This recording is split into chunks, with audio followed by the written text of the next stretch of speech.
Jam here playing some Enter the Gungeon. All I'm going to do in this video is basically play through Enter the Gungeon.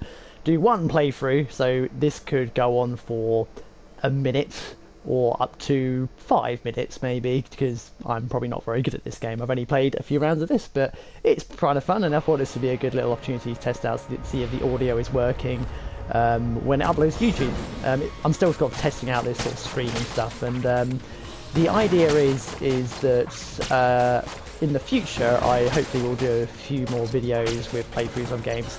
If you've checked out already, I did do an hour and a bit playthrough of Resident Evil on the PlayStation 4 as Jill, and of nothingness because the game hadn't finished loading yet, because the PS4 is obviously busy loading other stuff. I don't think I was under the impression the game had fully installed, but I guess it hadn't. But hey, the video is complete practice. I'm not talking in it at all, because I've not streamed to YouTube before, so I'm completely new to this. And I'm no expert, but I have done obviously Twitch. People might remember I did a few Twitch streams in the past on the Xbox One, and this time obviously I'm playing this on PlayStation 4. So yeah, it's really just trying to provide a bit more content. I like Twitch a lot, but the problem is that I think a lot of people that watch my Twitch stuff are from abroad, and it's quite hard to kind of find times where people can watch because of the different time zone differences. But that's not to say I won't do Twitch stuff in the future. I certainly will do, but the reason I'm trying YouTube this time is that I can actually just upload something on YouTube for people to enjoy if they want to, completely optional, and it's something just a bit different.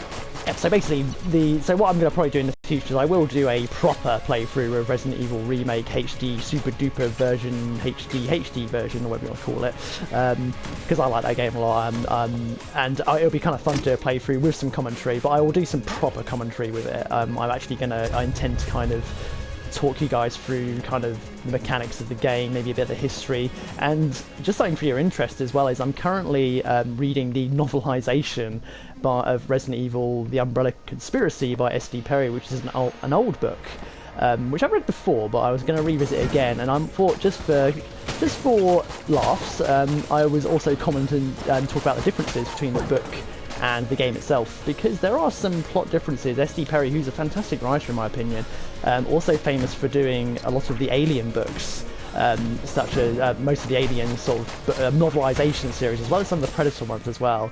Very, very good sci-fi writer in my opinion, and she did all of the Resident Evil novelizations. There is 6, I believe, maybe 7. I could be wrong, don't quote me on that. This is completely unrehearsed. And in fact, I'm actually quite surprised I managed to do multicast this game and talk about it. But yeah, so we'll have some fun with it. I'm also going to play the game on hard as well, just because why not? I'm talking about Resident Evil. Enter the Gungeon doesn't have as far as I'm aware, it doesn't have varying difficulty modes. It's just a roguelike game with one set difficulty. But it's a lot of fun, this game. I am big into roguelikes. I'm a big fan of them. I love games like Binding of Isaac. I like was it Rogue Legacy, that fun 2D sword game, and Spunky, of course. I'm one of those people that still actually plays the daily challenge on my Vita. For a small period when that game was free on Gold for the 360 and the Xbox One, because of backwards compatibility, I was playing that as well, that daily challenge too. Although, oddly enough, the daily challenge doesn't seem to be present on the Xbox One, which is interesting. So yeah, I mostly stick to Vita. Most people that know me will know that I'm more of a portable gamer because of kind of what sort of work I do, and it's in fact this is a rare occurrence when I'm actually able to play games on a console and a TV, but it's fun to come back to this when I can. Most of my gaming is done portably. That's why I do favour consoles such as the Vita and even the 3DS. I've been playing a ton of 3DS games recently. As anyone that listened to the most recent episode of 40 Level 1 will know, I've played through Fire Emblem Fates, all 3 campaigns, sunk over sort of 80 hours into that game, which sounds kind of shocking, but for me that was almost like a weird kind of bit of achievement really, because I've not played through a game that much probably since Final Fantasy VIII, or put that much time into a game, just because I just don't have the time, and there's just too many damn games to play these days. But was very happy with that, and it's even better because it's in portable form as well. I very thoroughly enjoy games like that in portable form. In fact, I don't think I can play through any long RPG unless it is in the portable version, despite me buying RPGs for the consoles. Yeah, but this, you know, so that's kind of going back to what we were talking about before, and I just noticed that I'm shooting fish out of my gun. Actually, this is rare for me. Actually, I'm usually absolutely awful at talking and playing games at the same time. Last time I did a Twitch stream, which was with Wonderboy and Monster World, which I very, very much enjoyed doing that. And there were people turned up for that, including Future Tarzan. I do apologise. The names are eluding me at the moment of the other people. There's 3 people, I believe, and it was a really fun time. I enjoyed talking about the game, and people seemed to enjoy it. I mean, I had great fun doing it. I will intend to go back and play through that again as well for people, just to do a playthrough. Yeah, it was great just to sort of just talk through the game. It's great the interaction as well. I'm just trying to concentrate on this bird, who's obviously a homage to a Vulcan Raven from Metal Gear. You gotta love it though. I've fought this guy before. He's not. I'm not new to this, but it's just when you got when the bullets are flying like that, crazy. This is where I'm not very good at talking and playing at the same time. Yeah, maybe I'll get better. You know, it's like playing a guitar. Hey, you know, if you want to be a vocalist and play guitar, you gotta practice, right? There we go. Nearly there. There we go, we've taken that bird out. Obviously, in case you haven't figured out, this video is going to be completely unrehearsed. I'm going to forget what I said and all sorts and fun stuff like that. But that's the whole purpose of practice. But yeah, so hopefully, yeah, this will give an opportunity for people to sort of watch some gameplay footage, watch me talk about complete nonsense because it's fun. And hopefully there'll be a bit more of this on YouTube, really, for people that just want to kind of watch it later, who are unable to sort of tune in for the Twitch streams, which I will still do. I'll still do Twitch streams as well. I'm finding that, because people said that the Xbox One was better for stream criticism, well, maybe it's with Twitch specifically, but I did try the PlayStation 4 on Twitch as well, and it seemed fine to me. You know, I'm not massively picky, and bearing in mind I'm complete amateur when it comes to streaming stuff, you know. I would love to be able to sort of stream a lot of my old sort of retro games from the original hardware, but everything I've looked up requires obviously a decent computer, which I certainly don't own, and a sort of capture card, which seems rather expensive. But obviously, if people want to put me in my place and tell me what I'm doing wrong and tell me if it can be done for a more affordable price, it's not over £100, then I'll be all ears, absolutely. Yeah, there's always Twitch footage, but there is plenty of stuff to play on the Xbox One and PS4 that I can share with you guys, including this game, Enter the Gungeon, which is a ton of fun. I like this game.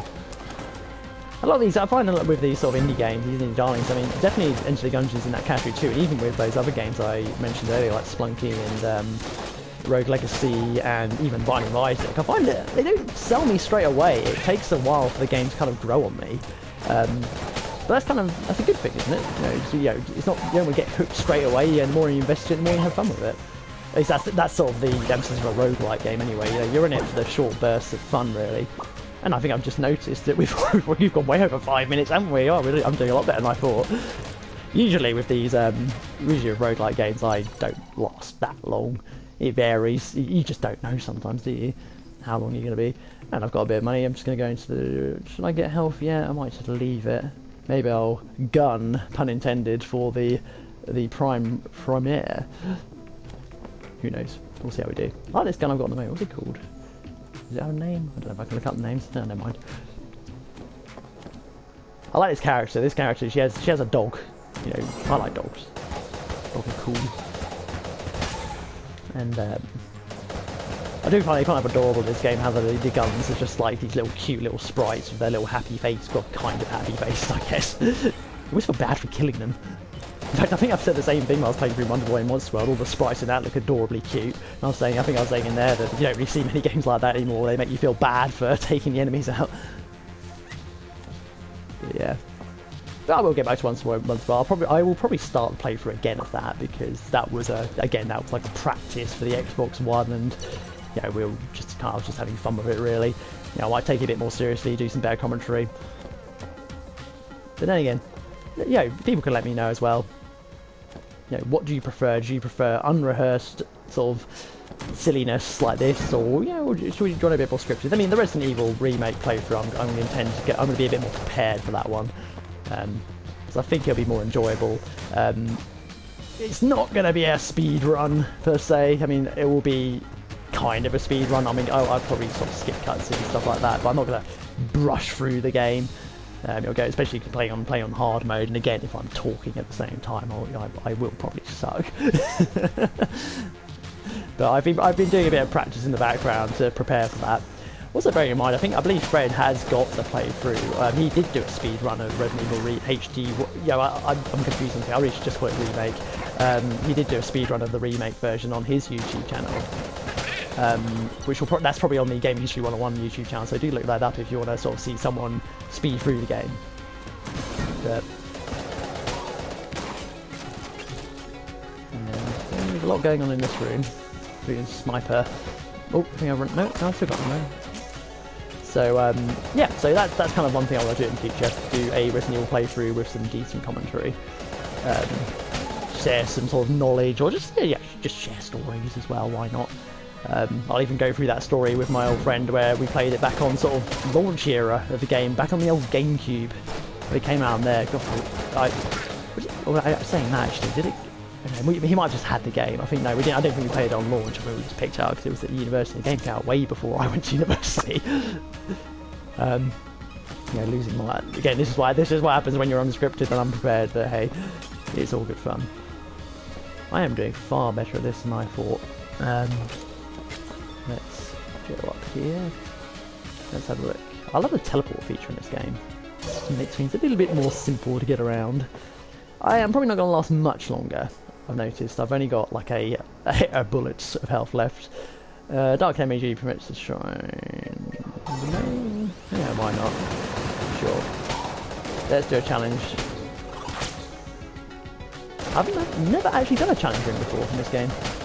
I've played a few rounds of this, you know, not loads, you know, 10 goes, and it still surprises me what you still come across in the roguelike. It's fantastic. I love that you sort of element of surprise, new things they surprise you with. I'm gonna say surprise a lot now. Yeah, grenades. There we go.